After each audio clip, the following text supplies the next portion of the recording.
अपना radio 96.9 FM.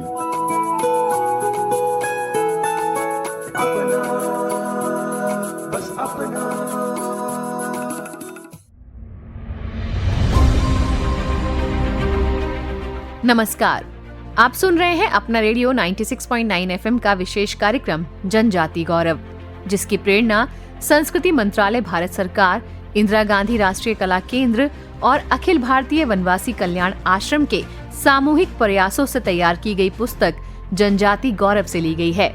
इस पुस्तक के लेखक हैं श्री सच्चिदानंद जोशी और श्री सत्येंद्र सिंह।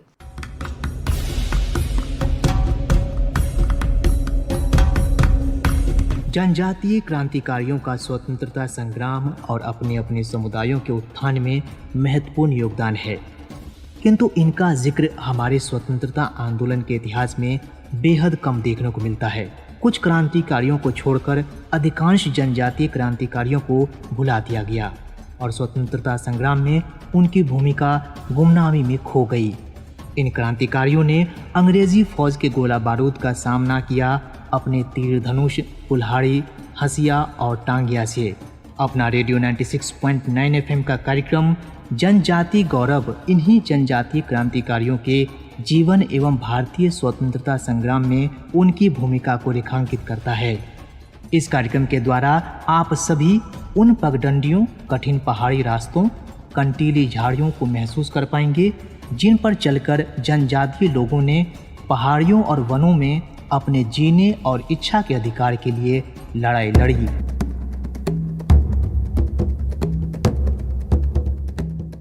नमस्कार साथियों, आज आप जिस वीर बलिदानी जनजाति गौरव की कथा सुनेंगे वो हैं वीर क्रांतिकारी अल्लूरी सीताराम राजू।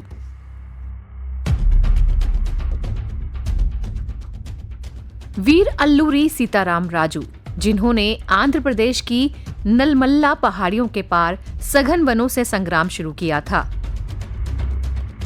गरीब, अधनंगे, साधनहीन, अनपढ़ गिरिजनों, जनजातियों का साथी, सहारा और अंग्रेजों के छक्के छुड़ा देने वाला यही इनका परिचय था। किंवदंती बने क्रांतिकारी सीताराम राजू का लोकहित और स्वतंत्रता के लिए समर्पण के भाव का इससे बड़ा उदाहरण और क्या होगा कि आज भी इलाके के जनजाति समाज उन्हें अपना उदारक और देवता के रूप में याद करते हैं। अल्लूरी सीताराम राजू का जन्म पश्चिम गोदावरी जिले के मोगुल्लू गांव में हुआ। बचपन में ही माता पिता की मृत्यु हो गई। राजू ने स्कूली शिक्षा के साथ वैद्य विद्या और ज्योतिष का अध्ययन भी कर लिया था। युवावस्था में जनजातियों को अंग्रेजों के शोषण के विरुद्ध संगठित करना शुरू किया, जिसका आरंभ अपने समाज का उपचार और भविष्य की जानकारी देने से होता था। यही नहीं, इस महान क्रांतिकारी ने महर्षि की तरह 2 वर्ष तक सीतामाई पहाड़ी गुफा में अध्यात्म साधना और योग क्रियाओं से चिंतन और तपस्या की। यही वह समय था जब राजू ने जनजातियों और गिरिजनों की पीड़ा को करीब से जाना, उन्हें उठ खड़ा होने के लिए प्रेरित किया। आंध्र क्षेत्र का ये पहला विप्लव था। क्रांतिकारी राजू ने 1924 से अंग्रेजों से सीधी लड़ाई शुरू की। वो गुरिल्ला पद्धति से युद्ध करते और नलमल्ला पहाड़ियों में अंतर्ध्यान हो जाते। गोदावरी नदी के पास फैली वो पहाड़ियां राजू और उसके साथियों की आश्रयदात्री और प्रशिक्षण केंद्र दोनों थीं। अल्लूरी ने ग्रामीणों की कुरीतियां दूर करके उनको सुसंस्कारित किया। वन बंधुओं को साथ लेकर कई पुलिस थानों में छापा मारा, वहां से बड़ी मात्रा में हथियार और बारूद छीन लिया। अल्लूरी के डर से अंग्रेज अधिकारी थर थर कांपते थे। राजू से भयभीत होकर उसे पकड़वाने के लिए गोरों ने 10,000 रुपए के इनाम की घोषणा की। इतनी बड़ी राशि के प्रलोभन के बावजूद भूखे निपड़ विपत्र जनजाति बंधुओं ने अपनी जुबान तक नहीं खोली। 1922 से 1924 तक संपूर्ण रंपा क्षेत्र राजू और उसके साथियों की क्रांतिकारी गतिविधियों का केंद्र था। क्रांतिकारी मल्लू दोरा, गट्टम दोरा, विरिया और राजू चारों ने मिलकर पंक्तिबद्ध छापामार हमले किए।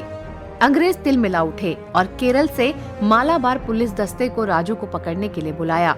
22 अक्टूबर 1922 को पहाड़ियों की घाटी में ईसाई मिशन ने छानबीन शुरू की। मालाबार पुलिस बल से राजू की कई लड़ाई हुई। हर बार पुलिस की ही हार होती थी।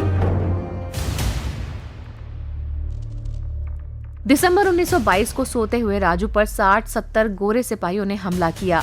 आहट पाते ही राजू उठ खड़े हुए। घाटी में घमासान युद्ध हुआ। दोनों अंग्रेज लेफ्टिनेंट हताहत हुए।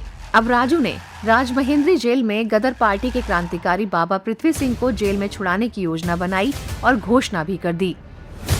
गूदमगिरी की दुर्गम पहाड़ियों में अपने दल बल के साथ रहने वाले राजू ने आंदोलन के अलावा गांव-गांव में पंचायतें बनाई थी, जिसकी अपनी ग्राम व्यवस्था और अपनी न्याय प्रक्रिया थी। इसका मतलब है कि सीताराम ने वर्तमान राजू पंचायती राज व्यवस्था और गांव स्वराज का ताना बाना तब भूल लिया था जब इसकी कल्पना करना भी जघन्य अपराध माना जाता था। 6 मई 1924 को राजू के दल का मुकाबला अंग्रेजों की संगठित सेना से हुआ, जिसमें इनके अनेक साथी शहीद हो गए, पर राजू बचे रहे। अब पूर्व सागर तटीय विशेष पुलिस उन्हें पहाड़ियों के चप्पे-चप्पे में खोज रही थी। 7 मई 1924 को गोदावरी में स्नान करते समय मेजर गुड़ाल नामक अंग्रेज अफसर ने धोखे से गिरफ्तार कर लिया। गिरफ्तारी के साथ ही यातनाएं शुरू हुईं। अंततः उस महान क्रांतिकारी को नदी के किनारे ही एक वृक्ष से बांधकर भून दिया गया।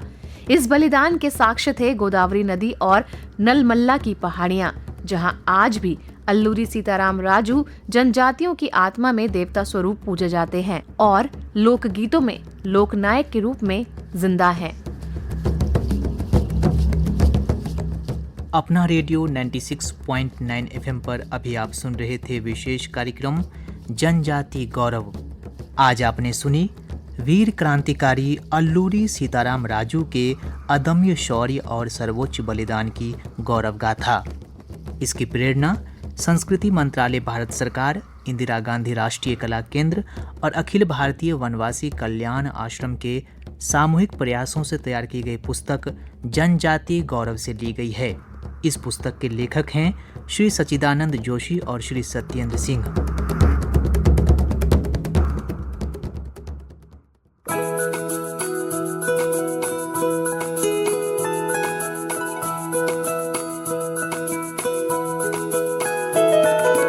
मेरी ख्वाहिशें, मेरे अरमान, मेरा बस यही सपना, जिंदगी में हर कोई समझे हम सफर मुझे अपना, अपना बस अपना।